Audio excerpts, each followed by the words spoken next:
Welcome to sgCarMart Reviews, and today I'm wearing a very adventurous hat even though I'm not a very adventurous person, because we have the all-new Land Rover Defender. Unfortunately, we won't be going for any adventurous off-roading today, so this cap must come off. We are in Singapore. If we go off-roading, you probably get arrested. But some of you might be saying stuff like, hey, he's not going off-roading with the Land Rover Defender. What's the point of watching this review? Daddy, chill. But Land Rover has made the Defender for the first time just as good off-road as it will do on-road. So what better place to test it than in Singapore? And in Singapore, the most important thing is looks. Well, it looks good, doesn't it? I mean, it is a very imposing car. Look at Defender spelled out in block letters. And the whole size of the Defender. This car is over 5 meters long. Of course, with the optional roof rack over here, this car now is over 2.1 meters tall. But of course, if you want to use this car in Singapore, this roof rack will be an issue because most car parks are just about 2 meters in height. But if you remove it, the car is just under 2 meters tall. So it will work. Now, this is of course the 110, so you do come with these rear doors to fit your whole family in if you have to. And there are some nice cues that remind me of the previous generation Land Rover Freelander and the Discovery, like this window up here. This car is really quite cool. The Land Rover Defender is priced at $319,999. The 3-litre turbocharged engine produces 394 brake horsepower and 550 Newton meters of torque. The 8-speed transmission brings the Defender from 0 to 100 km per hour in 6.1 seconds. For more details on the Land Rover Defender 110 or any other car, head on to sgcarmart.com to help you make the smart choice for your next car. So, the Land Rover Defender is a very big car, so it must have a very big boot. Wow! Well, of course, the Defender is optioned here with 7 seats, so if you want some boot space, you have to fold it. If not, you just only have about 160 liters. Fold the 2 seats flat and you get 857 liters. Now, a lot of cool things happening here is on these plastics, and of course, if the Land Rover Defender is too high, you can lower it down a little bit. I don't know if it helps. That's the lowest it can go. So, of course, you have these plastics over here, which is great if you have a dog, but I think if your dog is above 8 years old and it decides to jump from this height, it probably hurt itself. Anyway, let's figure out how this Defender does in the anti-trolley length test. Right, fold the seats, of course. It passes. Well done. But of course, if you want to go to the market with this car, with this size, well, you're going to annoy a lot of people in the car park. Anyway, luggage bag.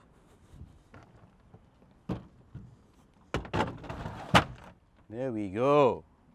Well, it can fit. If you have more stuff, well, you have the roof rack, so might as well put it to good use. To the rear seats.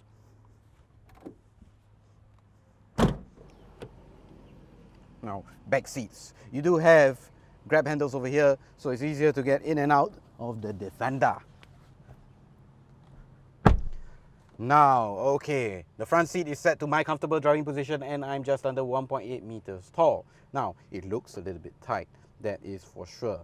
But I've set the second row seat so that there is a bit more space for the third row, of which I will go to later. But if you don't have anybody at the back, you can slide the seats back. And when you do that, you do have quite a bit of space. You can slide seats here too. Look at that, this is quite a comfortable space for 5 passengers. Lots of leg room, lots of knee room, and headroom. No need to talk about headroom lah. There's really a lot of headroom. There are quite a bit of amenities over here, of course. You do have lots of charging points. You have 1, 2, 3, 4 USB points, and you do have 12-volt sockets over here if you want to charge more things.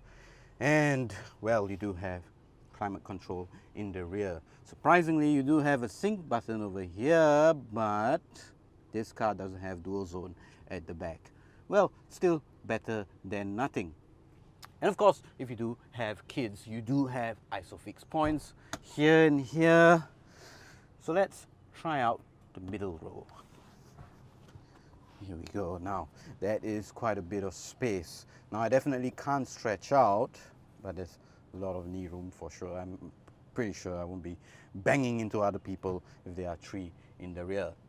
The backing is quite firm, but that's partly because there is a center armrest.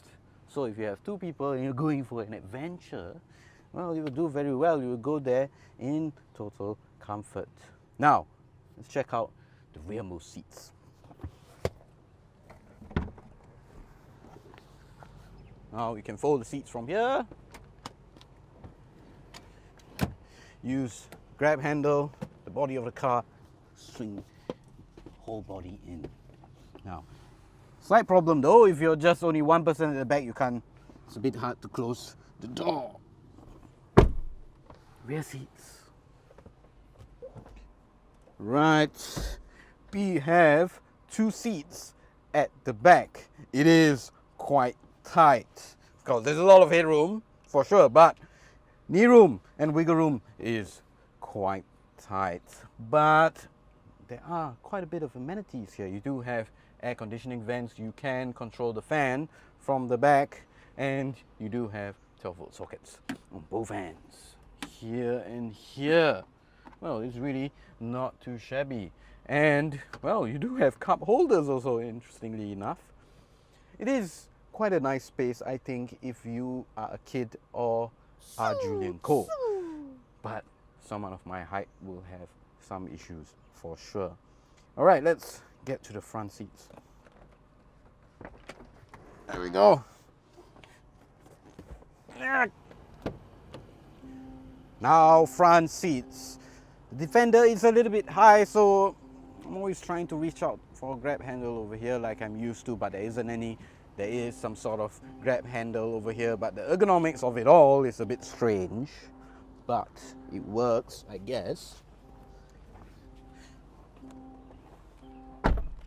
Now, when you get inside, this is, well, a very nice space. It feels very luxurious actually, but there's a lot of hard plastics. I mean, you have them here, here, here, here. There's even exposed rivets over here. I guess, you know, this is an adventurous car, so it has to look the part, right? But it's still okay because it is a very usable space. You do have a lot of space to put your stuff. I mean, you have space over here, you have space behind the screen, here, here, here, wireless charging port over here, and if you need to hide Julian, you can throw him in here. This is very, very deep cubby hole.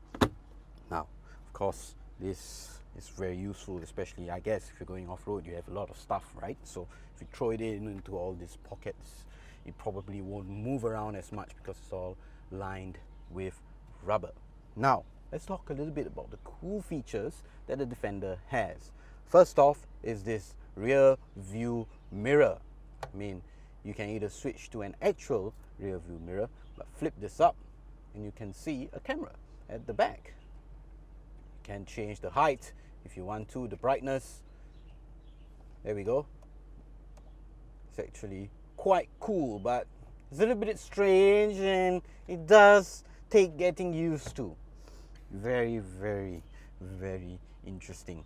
Other cool features, of course, is the buttons over here. If you press them, they actually change to arrows, so you can control the 12.3-inch screen over here. Quite cool. Now, let's talk about the infotainment screen. Now, if you know Jaguar Land Rover, their infotainment screens are a little bit confusing. I've never seen this one before. This is very new. You can customize it as much as you want. If you want to see other things or remove certain things, like for example, I don't need slope assist or wheel info because we are not going off-roading. Let's just go for energy and driving style. Compass, don't need that. There we go. Alright, so you do have a bit of customization. It is very smooth and easy to use, and of course it does come with all your connectivity features. And speaking of connectivity, you won't run out of charging points up front also. I mean, you have a 12-volt socket, of course, but you do have USB 2 and USB-C and another charging point over here. This is really, I think if you run out of charging points to charge your devices, I think you shouldn't be driving. You should be, well, using your devices separately. Well, great space. I mean, you do have actual air conditioning vents or air conditioning knobs, so it's easy to control on the fly. Of course, if you press certain buttons, you can control other things like the drive modes. And interestingly enough, there isn't a sport mode. Of course, this car is not meant to be sporty. Anyway, very, very cool car, very cool space. Now, let's get on to the drive.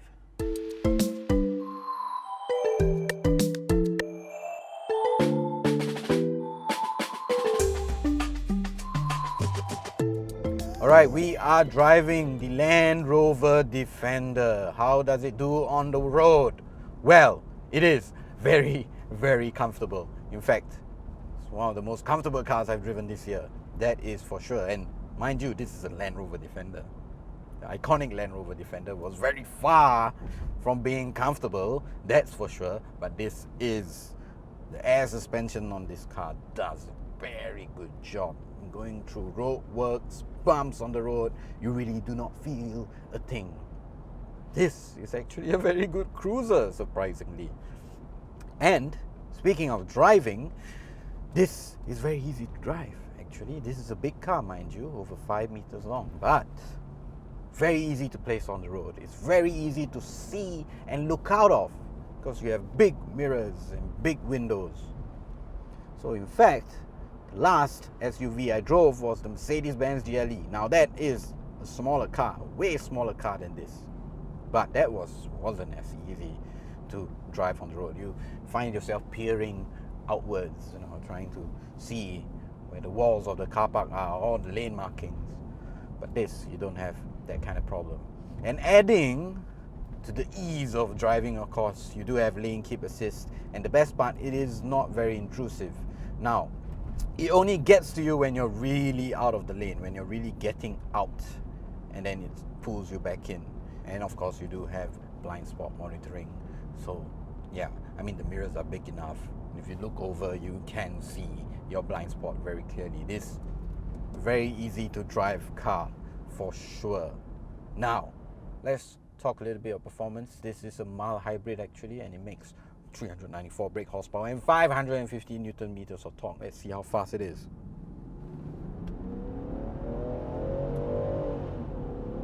Okay, it is quick. It is quick. It feels quick. There's a lot of torque for sure.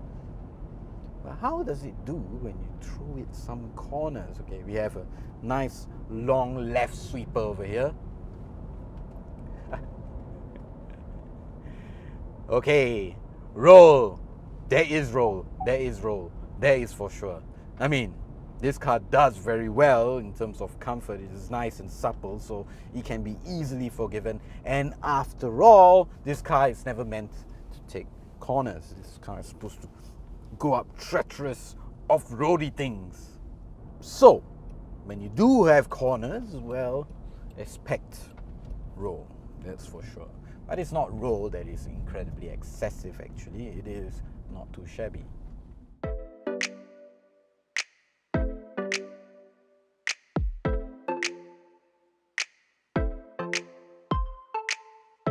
Alright, most important question of today is the Land Rover Defender a will buy, won't buy, or go try? Well, for me, the Land Rover Defender is a will buy, and I will tell you why. When it comes to the competition, well, the most important competitors to the Land Rover Defender is, well, are, well, the Jeep Wrangler and of course the Mercedes-Benz G-Class. Both of them are very capable off-roaders. But on the road, the Jeep Wrangler isn't very nice to drive. That really is a true off-roader. It doesn't have a lot of creature comforts, and the steering is really kind of loose in that car. So driving around takes quite a bit of concentration. Whereas this is very good on the road. And of course, the G-Class is a very nice car. But you'll have to get the G63 AMG to have the full experience of the G-Class. And I believe right now that's the only one available officially in Singapore. So this stands very tall amongst its competitors. I'm pretty sure it does very well off-road. Unfortunately, we cannot try, but on the road, this does very well. It's nice and comfortable, and of course you do have the space, you do have the looks. Now, speaking of looks, this actually can be compared to other flagship SUVs. I mean, the rest of them won't do as well off-road compared to this car, but if you look at the likes of maybe the BMW X7, that is a very imposing car. That, well, of course, its grille, it's huge, but if you want something that strikes a lot of road presence, has a lot of road presence, this Land Rover Defender does really very well. So looking for a nice and comfortable car to get around town that is big and imposing, well, this is it. This is it. Maybe don't get the roof rack, because if you get the roof rack, then, well, you can't pretty much go in almost all car parks really. So remove the roof rack, the height of the car will be below 2 meters. It will do well. It will do well, really.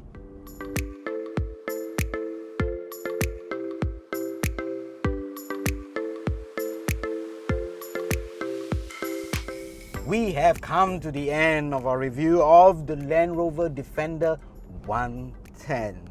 What do you guys think? Is the Land Rover Defender 110 your thing? Or would you prefer a Land Rover Defender 90? That's a smaller car, 3 doors. Cool car, that too. Well, put down your thoughts in the comment box down below. And of course, if you want to see more reviews, don't forget to like and subscribe to sgCarMart. I will see you guys in the next one. Bye.